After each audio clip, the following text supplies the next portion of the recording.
Oh, I'm so sorry. Don't worry about it. Honestly, it's fine. The glass shattered against the hardwood floor like a promise breaking too soon. Whiskey splashing across my shoes and his polished loafers in equal measure. In that split second, as the amber liquid pooled between us, our eyes locked, mine wide with apology. His narrowed in amusement, and I felt the world tilt, not from the booze I'd barely sipped, but from the raw, electric pull of a stranger who looked like he'd stepped out of every forbidden dream I'd ever buried.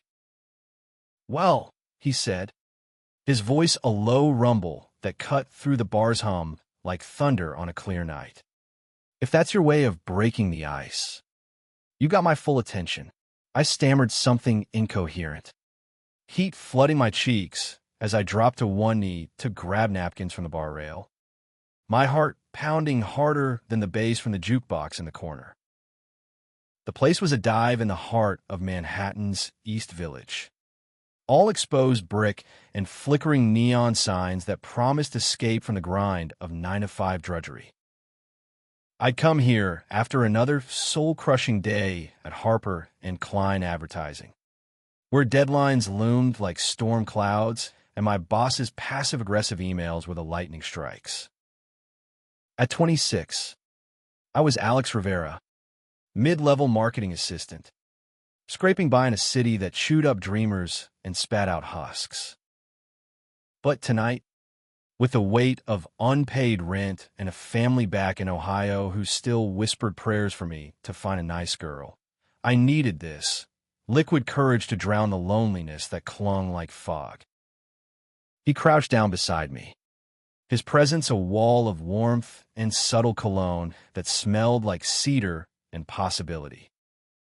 Up close, he was even more arresting, early 30s, maybe, with a jawline sharp enough to cut glass and blue eyes that held stories I wanted to read cover to cover. His blazer hugged broad shoulders, the kind earned from gym sessions or boardroom battles. I couldn't tell which yet. "Let me help," he murmured, our fingers brushing as we mopped up the mess. That touch lingered, a spark jumping skin to skin, and I swear the air thickened, charged with something unspoken. Gay in a straight world, I learned to read the signs, the lingering gaze, the half-smile that wasn't for the crowd. And here they were, blazing. We stood, and he flagged the bartender with effortless command, ordering replacements without breaking eye contact. "I'm Ethan," he said, extending a hand that swallowed mine in a firm, steady grip. "Ethan Hale." "Alex," I replied, my voice steadier than I felt. "Sorry about the collision course." "I'm usually more graceful," blamed the crowd. His laugh was rich, genuine, cutting through my defenses like sunlight through blinds. "No harm done. Besides, it got us talking." We settled on his stools at the scarred oak bar, the spill forgotten as shots arrived, his whiskey neat, mine with a twist of lime to steady my nerves. Conversation flowed like the drinks, easy, probing, laced with that undercurrent of flirtation that made my pulse race. He was from Chicago originally, he said, but New York had hooked him 5 years ago with its relentless energy. Tech consultant by trade, though his vagueness on details screamed big fish in a bigger pond. I spilled about my job, the endless pitches, the creative sparks that fizzled under corporate thumbs, omitting the ache of hiding who I was from colleagues who joked about weekend hookups with women. As the night deepened, the bar emptied in waves, leaving us in a bubble of dim light and shared secrets. Ethan's knee brushed mine under the bar, accidental at first, then deliberate, and when he leaned in to whisper a joke about the bartender's questionable mustache, his breath ghosted my ear, sending shivers down my spine. "You have the kindest eyes," he said suddenly, his voice dropping to a husky timbre that wrapped around me. Like you've seen too much, but still believe in the good. I swallowed hard, the vulnerability hitting like a gut punch. No one had said anything like that to me in years, not since college. When a bad breakup had me questioning if love was just a myth for guys like us. You don't know the half of it, I admitted, my fingers tracing the rim of my glass. Our hands met again, this time intentional, and in that touch, the world narrowed to just us, two men adrift in a sea of neon and noise, finding harbor in each other's gaze. Hours blurred into a haze of laughter and loaded glances. When last call echoed like a reluctant goodbye, Ethan stood, offering his hand. Walk with me. The night air outside was crisp, October's bite nipping at our skin as we strolled the uneven sidewalks of St. Mark's Place. Streetlights cast golden halos, and the city thrummed with life, taxis honking, couples entwined under awnings. His arm brushed mine, then linked, casual but claiming, and I let it happen, my heart a wild drum in my chest. We ended up at his place, a sleek loft in a converted warehouse just blocks away, all high ceilings and floor-to-ceiling windows overlooking the glittering skyline. No awkward fumbling, no second-guessing, just the slow unraveling of clothes and inhibitions, his hands mapping my skin like a cartographer charting unclaimed territory. In the soft glow of city lights filtering through the glass, we moved together, body speaking what words couldn't. Hunger, tenderness, the quiet desperation of men who'd waited too long for this kind of connection. His lips on my neck, my fingers in his hair, the way he whispered my name like a prayer. It was more than sex, it was salvation, raw and real, in a world that often made us feel like ghosts. Dawn crept in, painting the sheets in rose and gold. I woke to the sound of his breathing, steady and deep, his arm draped over my waist like an anchor. For a moment, I lay there, tracing the lines of his face in the half-light, memorizing the curve of his lashes, the faint scar above his brow. This could be something, I thought, a beginning, not just a night. But reality intruded with the buzz of my phone, an urgent email from work. Board meeting rescheduled. New CEO announcement today. Show up sharp. I slipped out quietly, leaving a note on his kitchen counter. Last night was magic. Coffee sometime? Alex, dressed in yesterday's clothes. I hailed a cab to my cramped Brooklyn walk-up, showering away the sin of him while my mind replayed every touch. At the office, the air buzzed with speculation, rumors of shakeup, jobs on the line. I threw myself into prep, tweaking slides for the quarterly review, but my thoughts kept drifting to Ethan, to the possibility of more. The conference room filled with suits and murmurs as the clock struck 10. Our departing CEO, Mr. Hargrove, stood at the head, his face a mask of forced joviality. Folks, exciting times ahead. Allow me to introduce our new leader, handpicked for his vision and drive. The doors swung open, and there he was, Ethan Hale, impeccably tailored in a navy suit that hugged his frame like it was made for him, his blue eyes scanning the room with authoritative calm. Our gazes collided across the polished table, his widening in shock mirroring mine. The note, the night, the spill, it all crashed back in a tidal wave of horror and heat. My new boss, the man I'd tangled sheets with hours ago. The room erupted in applause, but I sat frozen, the world spinning into free fall. He recovered first, his voice smooth as silk over steel. "Good morning, team. I'm Ethan Hale, and I'm thrilled to steer Harper and Klein into its next chapter."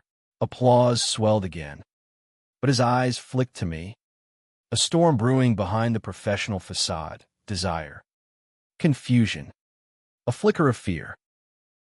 I forced a smile, my stomach churning, as colleagues buzz around him like bees to honey. Lunch invites, handshakes, the works.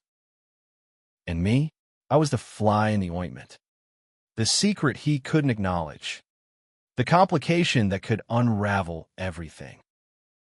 The rest of the day blurred into a nightmare of stolen glances and aborted conversations. In the break room, as I poured coffee with trembling hands, he appeared behind me, his reflection in the microwave door a ghost of last night. "Alex," he breathed, low enough that only I could hear. "We need to talk." "Not here," I hissed, my back stiffening. The thrill of the bar felt a lifetime away, replaced by the cold dread of exposure. In a company where team player meant blending in, being gay was a whisper at best, a career killer at worst. And now, with him at the helm, one wrong move, and I'd be out, literally and figuratively. He nodded, jaw tight, and vanished into his corner office, the glass walls a barrier as unyielding as our silence. By 5, I bolted, the subway ride home a blur of regret. What had I done? Slept with the enemy, or worse, the man who held my future in his hands. My phone stayed dark. No text from him. And in the quiet of my apartment, doubt crept in like shadows at dusk. Was it just a fling to him? A mistake to bury? But as night fell, my buzzer rang. I peered through the peephole. Ethan, coat dusted with rain, looking less like a CEO and more like the man who'd laughed with me over spilled drinks. "Please," he said through the door, voice raw. "Let me explain." I opened it, and he stepped in, the air between us crackling anew. "This wasn't planned," he started, running a hand through his hair. "Last night, it was real." "You're real." His eyes searched mine, vulnerable in a way that twisted my gut. "But work, it's a minefield. I can't lose focus. And you. God, Alex, you make it hard to think straight." The irony hit us both. A choked laugh escaping before tears pricked my eyes. We talked then, really talked, about the closets we'd both hidden in, the corporate ladders climbed on tiptoes, the ache of wanting more in a world that rationed love like a scarce resource. He confessed his own fears, a rising star with a trail of exes who'd bailed when the spotlight intensified, leaving him armored against connection. "I don't want to hide us," he said finally, his hand cupping my cheek. "But we have to be smart. Smart." The word tasted like ash, but his kiss soft, urgent, promise fire. We didn't make it to the bedroom that night. Instead, we mapped boundaries on my worn couch, plotting a clandestine dance, stolen moments in supply closets, coded emails disguised as memos, the thrill of secrecy sharpening every touch. It was risky, intoxicating, a rebellion against the suits and spreadsheets that defined us. Weeks turned into a fragile rhythm. By day, I was the diligent assistant pitching campaigns with quiet fire. He was the visionary CEO, slashing dead weight and igniting boardroom passions. Our interactions? Professional to a fault, nods in hallways. Feedback laced with double meanings only we caught. But after hours, the city became our ally, anonymous parks where hands intertwined under starless skies. Dive bars far from Midtown, where we could be just Ethan and Alex again. Yet cracks formed. Whispers spread about the golden boy boss with a Chicago charm, about the eager marketer who caught his eye a beat too long. My best friend at work, Lena, cornered me one afternoon in the ladies' lounge. I ducked in for privacy. Spill. Rivera. What's with the vibe between you two? It's like watching a rom-com unfold in Excel sheets. I deflected with a laugh. But inside, panic clawed. Exposure meant scrutiny. And scrutiny for him could mean downfall. For me, exile.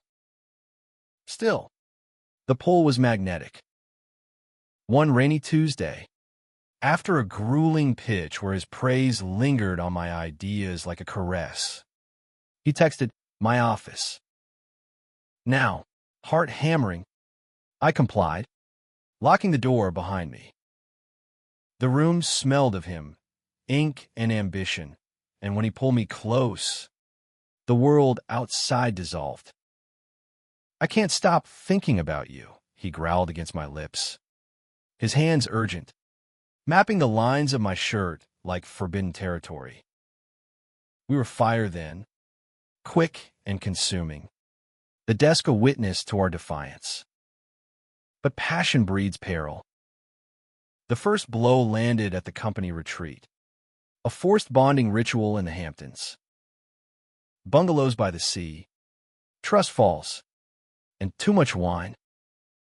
Ethan gave the keynote at sunset, his words on innovation weaving through the salt air like poetry. And I watched from the back, pride swelling with something deeper, love, unbidden and fierce. Later, around the bonfire, his gaze found mine across the flames.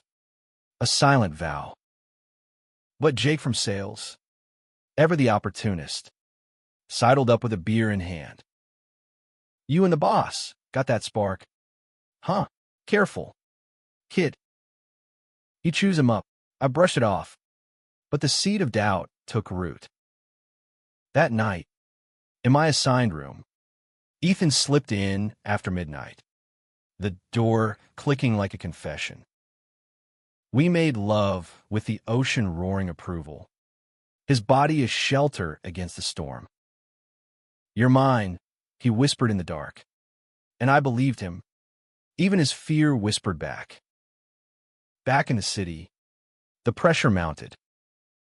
Deadlines crushed, egos clashed, and Ethan's vision, streamlining ops, chasing bold clients, rattled the old guard. Hard-nosed cronies circled like sharks, sniffing for weakness. I became his unofficial sounding board.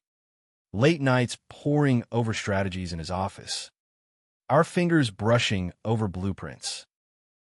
It was heady, this partnership of minds and hearts. But isolation gnawed. I missed normalcy, the hand-holding on subways, the casual boyfriend drop in conversations. The breaking point came mid-November, frost painting the windows like lace. A major client pitch, eco-brand for a luxury line. My baby from concept to close. Ethan greenlit it, his faith a bomb, but in the room, disaster struck. Slides glitched, projections tanked, and across the table, the client's rep, a silver-haired exec with a predatory smile, leaned in. "Hale, your team's passionate, especially that Rivera kid." Got that fire in his eyes, the double entendre hung, and Ethan's jaw ticked, his cool cracking for a split second. We salvaged it, barely, but afterward, in the elevator alone, he exploded. "What the hell was that? Flirting in my boardroom." I reeled, anger flaring. "Me? You're the one who stares like I'm the only pitch that matters. We're in this together." "Ethan, or have you forgotten?" His face crumpled, the CEO mask slipping. "I haven't forgotten. But one slip, Alex, and it's over. For both of us. He raked a hand through his hair, voice breaking. I love you. God, I do. But love's a luxury we can't afford. The words hung, a gift wrapped in thorns. Love. It echoed in my chest, expanding until it hurt. But pride stiffened my spine. Then maybe we should end it. Before it ends us. He reached for me, but the doors dinged open, spilling us into the lobby's chill. We parted without touch, the silence a chasm. Days blurred into avoidance, me burying in work, him in meetings. Lena noticed, pulling me aside with coffee and concern. Talk to me. Alex. You're fading. I cracked then, tears hot on my cheeks as I spilled it all. The bar, the night, the secret symphony. She hugged me fierce, her pragmatism a lifeline. Fight for it. But fight smart. He's scared. You're scared. Doesn't mean it's not worth it. Her words ignited something. That night, I showed up at his loft unannounced, rain-soaked and resolute. He opened the door, exhaustion etching his features, but his eyes lit at the sight of me. Alex, no more hiding, I said, stepping inside, water pooling at my feet. I love you too. And if that's a risk, then let's take it. Together, you pull me close. The kiss a dam breaking, salt and storm, promise and plea.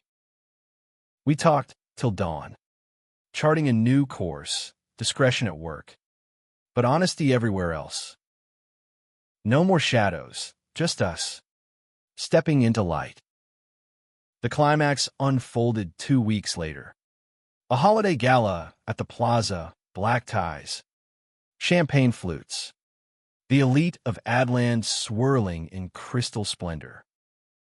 Ethan shone, schmoozing with effortless grace, but his hand found mine under the table during toasts, a secret anchor. Then, the old guard struck, Hargrove, nursing a grudge, corner me by the hors d'oeuvres. Rivera, word of advice. Stick to your lane. Bosses like hail, they burn bright, but they burn out those around them. It was a veiled threat, laced with insinuation about favorites. I held my ground, voice steady. Appreciate the concern, sir. But I'm exactly where I want to be. He sneered, but before he could retort, Ethan appeared, arms slipping around my waist in a move too bold for camouflage. Gasps rippled, the room's pulse quickening. Everything all right here? Ethan's tone was ice over fire, protective and unyielding. Hargrove blanched, muttering excuses as he slunk away. The fallout was swift. Whispers turned to stares. Emails hinted at investigations. But Ethan didn't back down. Next morning, in an all-hands email, he addressed it head-on. At Harper and Klein, we value innovation, integrity, and inclusion. Personal lives are just that, personal. Let's focus on what unites us, building something extraordinary.